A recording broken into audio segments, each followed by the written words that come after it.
नमस्कार विद्यार्थी मित्रांनो, स्वागत आहे तुमचं आपल्या करिअर एक्सपर्ट इंडिया या चॅनल वरती। तर विद्यार्थी मित्रांनो, आजच्या व्हिडिओमध्ये डॉक्युमेंट जर तुमचे रेडी झाले नसेल तर तुम्हाला रजिस्ट्रेशन कसं करता येईल पॉलिटेक्निकच्या ऍडमिशन साठी। बरेच जणांचे कॉल आले की सर आमचे डॉक्युमेंट्स रेडी नाही, तर मग आमचं रजिस्ट्रेशन होईल का? आणि काही काही जणांचं व्हॅलिडिटी पण निघत नाही किंवा कास्ट सर्टिफिकेट पण बनत नाही। तर अशा विद्यार्थ्यांचं खरंच रजिस्ट्रेशन होईल का सर? तर विद्यार्थी मित्रांनो, होय, आजच्या व्हिडिओमध्ये आपण सविस्तर बघणार आहे की रजिस्ट्रेशन हे पॉसिबल आहे विदाउट डॉक्युमेंट्स, आणि त्याच्यासाठी आपल्याला काय करावं लागेल, कशी प्रोसिजर लागणार आहे ती सविस्तर आजच्या या व्हिडिओमध्ये बघणार आहे। लास्ट पर्यंत व्हिडिओ तुम्हाला बघायचा आहे। जर तुम्ही चॅनलवर नवीन असाल तर आपल्या चॅनल सबस्क्राईब करा, व्हिडिओला लाईक करा आणि तुमच्या मित्रांना हा व्हिडिओ शेअर करा। तर चालू करूया व्हिडिओसाठी। त्या पहिले प्रथम आपण बघणार आहे की विद्यार्थी मित्रांनो, आता बरेचसे विद्यार्थी आहे ते विदर्भ साईडला राहतात, काही विद्यार्थी पालघर मुंबई साईडला राहतात। त्यांना शक्य होत नाही की ते आपल्या संभाजीनगरच्या ऑफिसला येऊन जे काही रजिस्ट्रेशन आहे ते कंप्लीट करेल।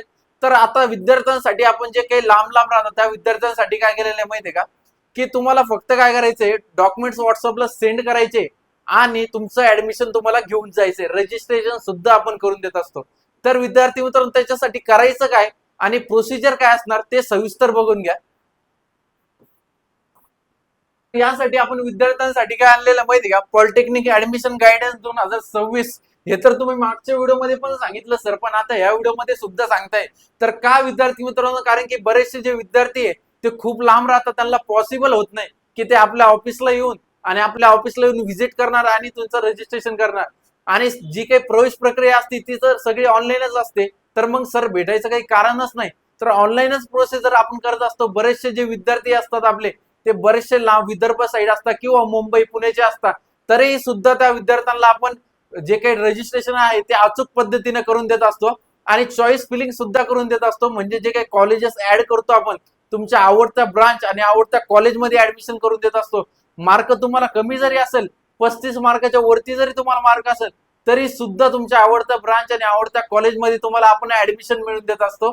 तर आता करायचं काय, प्लॅन कसा जॉईन करायचा ते सविस्तर बघून घ्या। प्लॅन नंबर 2 घेऊन आलेला आहे। त्याच्यामध्ये काय, ओनली फॉर कॅप्रॉन 1 साठी म्हणजे 799 आपली काउन्सिलिंगची फीज असणार, तुम्हाला माहिती आहे, कळालं असेल। या प्लॅन मध्ये स्टुडंटला काय मिळणार, या प्लॅन मध्ये स्टुडंटचं ऑनलाईन रजिस्ट्रेशन अचूक पद्धतीने करून दिलं जाईल। त्यानंतर डॉक्युमेंट व्हेरिफिकेशन अपलोडिंग केलं जाईल। आणि डॉक्युमेंट तर नाही सर, मग कसे करणार, आता ते आपण ह्या जे काही स्टेप आहे ते झाल्याच्या नंतर तुम्हाला सविस्तर सांगणार आहे।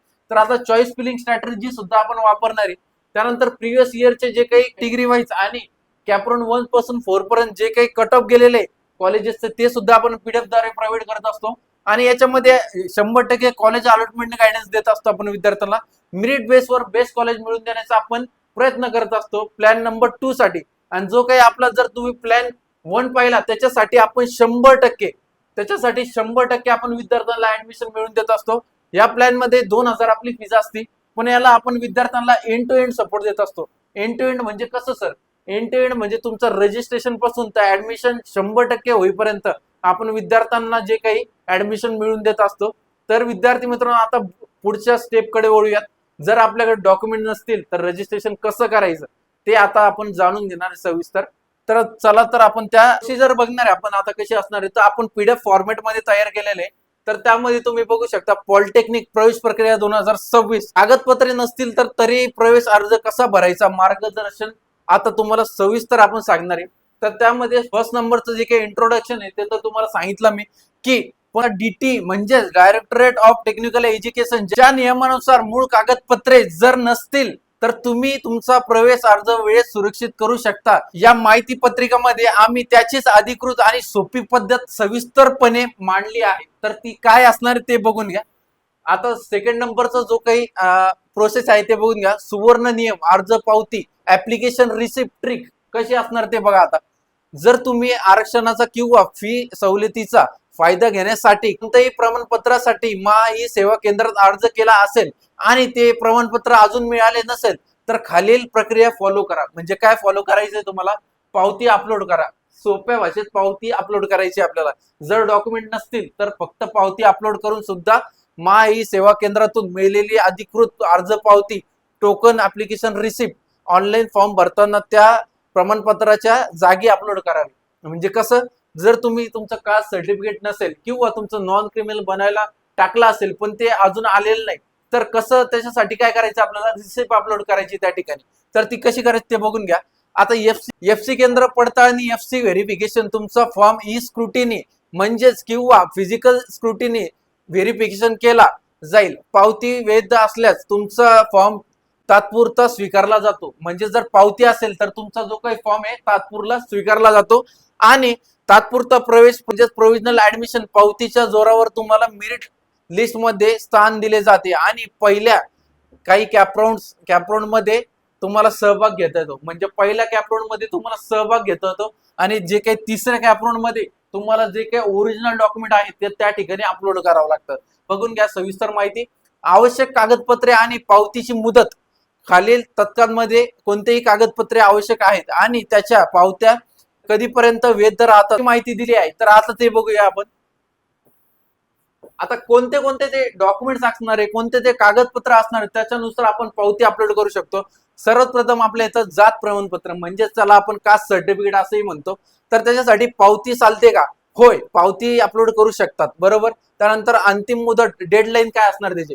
कॅपराउंड 3च्या अंतिम तारखेपर्यंत तुम्हाला व्हॅलिड असते ते की तुम्ही पावती तुम्ही अपलोड करू शकता. आणि कॅपराउंड 3 झाल्याच्या नंतर तुम्हाला ओरिजिनल डॉक्युमेंट्स अपलोड करावं लागतं. त्यानंतर नॉन क्रिमिनल ज्यालाच आपण एनसीएल म्हणतो, होय पावती अपलोड करू शकता. त्यानंतर कॅपराउंड 3च्या आतच तुम्हाला जे काही ती पावती चालणार आहे. कॅपराउंड 3च्या नंतर तुमचं नवीन जे काही अपलोड करावं लागतं तुम्हाला ओरिजिनल डॉक्युमेंट. त्यानंतर ईडब्ल्यूएस प्रमाणपत्र जर बघितलं आपण, ईडब्ल्यूएस प्रमाणपत्र जर बघितलं, होय पावती अपलोड करू शकता. ईडब्ल्यूएस साठी पण सेम आहे. त्यानंतर 10वी मार्कशीट जे काही ऑनलाईन आलेलं आहे तुमचं, ऑनलाईन जे तुम्ही डाउनलोड केलेलं आहे 10वीचं मार्कशीट. बरेचसे विद्यार्थी विचारतात की सर आमचं मार्कशीट आलेलं नाही ओरिजिनल, तर मग काय करायचं? ऑनलाईनचं जे काही तुम्ही डाउनलोड केलंय तेच तुम्हाला त्या ठिकाणी अपलोड करायचं आहे. आणि बरेचसे जे काही विद्यार्थी ते म्हणतात सर लिव्हिंग सर्टिफिकेट म्हणजे ज्याला आपण टीसी असंही म्हणतो, त्या ठिकाणी काय अपलोड करायचं? जर आपल्याला स्कूलमधून टीसी मिळत नसेल तर काय करायचं? त्या ठिकाणी 2 ऑप्शन आहे. पहिला ऑप्शन म्हणजे बोनाफाईड अपलोड करा. ते जर नसेल जमत तर बर्थ सर्टिफिकेट असतं. बर्थ सर्टिफिकेट जर तुम्ही त्या ठिकाणी अपलोड केलं तरी तुम्हाला ते चालणार आहे. बरोबर. आता त्यानंतर आता अत्यंत महत्वाची सूचना ऐकून घ्या. जे काही गोल्डन रूल आहे ते ऐकून घ्या. अपलोड केलेली पावती ही फक्त प्रवेश अर्ज भरण्यापुरती आणि तात्पुरती वैध असते. कॅपराउंड 3 म्हणजे ज्या सीट कन्फर्मेशनच्या वेळी किंवा कॉलेजमध्ये प्रत्यक्ष प्रवेश निश्चित करताना तुम्हाला ती मूळ ओरिजिनल कागदपत्रे सादर करावी लागते. आणि तसे न केल्यास तुमचा जो काही राखीव जागेवरील प्रवेश रद्द होऊन तो सामान्य ओपन प्रवर्गात बदलला जातो. म्हणजे तुमचं जे काही कॅटेगरी रिझर्व्ह जर असेल, जर तुम्ही ओरिजिनल जे काही डॉक्युमेंट सादर केलं नाही, ते ओरिजिनल डॉक्युमेंट जर जमा केलं नाही, तर तुमचं जे काही रिझर्व्ह कॅटेगरी ओबीसी व्हीजेएनटी किंवा तुमचं एससी एसटी असेल तर तुमचं ओपन कॅटेगरी मधून ऍडमिशन घ्यावं लागतं. विद्यार्थी मित्रांनो, हे तुम्हाला काळजीपूर्वक लक्ष द्यायचं आहे. आणि तुम्हाला जे काही स्कॉलरशिपचे बेनिफिट आहे ते सुद्धा मिळत नाही. तर हे तुम्हाला ह्या गोष्टीचं काळजी घ्यायची. तुमच्याकडे जर डॉक्युमेंट नसतील तर तुम्हाला एकच पर्याय आहे की तुम्हाला पावती अपलोड करायची त्या ठिकाणी. जर तुम्ही डॉक्युमेंट्स बनवायला टाकले असतील, त्याची जर तुम्हाला अजून म्हणजे तुम्हाला वेळ असेल डॉक्युमेंट्स येण्यासाठी, सेतू मधून जी काही रिसिप्ट भेटते ओरिजिनल ती त्या ठिकाणी तुम्हाला अपलोड करायची. आता अचूक अर्ज क्रमांक, ऍप्लिकेशन नंबर म्हणजे फॉर्म मध्ये पावतीवरील ऍप्लिकेशन नंबर किंवा टोकन नंबर अत्यंत अचूकपणे भरा. स्पेलिंग किंवा नंबर चुकलास फॉर्म रिजेक्ट होऊ शकतो. बरोबर. त्यानंतर आजच अर्ज करा. म्हणजे तुम्ही अर्ज केला असेल किंवा नसेल केला तर आजच अर्ज करा. आणि तुमची जी काही रिसिप्ट आहे ते लवकर लवकर घेऊन तुमचा जो रजिस्ट्रेशनचा फॉर्म आहे तो कम्प्लीट करा. जर तुम्हाला माहित नसेल रजिस्ट्रेशन कसं करायचं, जर तुम्ही सेतू सुविधात जर गेला तर त्या ठिकाणी किती पैसे घेणार? तुमच्याकडे 100-200 फीस घेणार. बरोबर. पण आपण विद्यार्थ्यांसाठी, जे विद्यार्थी लांब राहतात त्या विद्यार्थ्यांसाठी कमी फीज मध्ये प्लस त्याच्यामध्ये कॅपराउंड चॉईस फिलिंग पण करतोय. असं नाही का आपण फक्त रजिस्ट्रेशन करतोय. आणि 100% ज्या विद्यार्थ्यांना चांगले मार्क असतील तर त्यांना तर आपण फर्स्ट राऊंड मध्ये चांगल्या कॉलेजला किंवा गव्हर्नमेंट कॉलेजला ऍडमिशन मिळवून देतो. तर आता त्या ठिकाणी आता तुम्ही बघून घ्या, जे काही आपली करिअर एक्सपर्ट काउन्सिलिंग इन्स्टिट्यूट आहे त्याला तुम्ही संपर्क करू शकता. जर का काही अडचण आली तर स्क्रीनवरती तुम्हाला नंबर शो होतच असेल. तर विद्यार्थी मित्रांनो, माहिती जर आवडली असेल तर आपल्या व्हिडिओला लाईक करा. भेटू अशाच इन्फॉर्मेटिव्ह व्हिडिओ सोबत. तोपर्यंत धन्यवाद.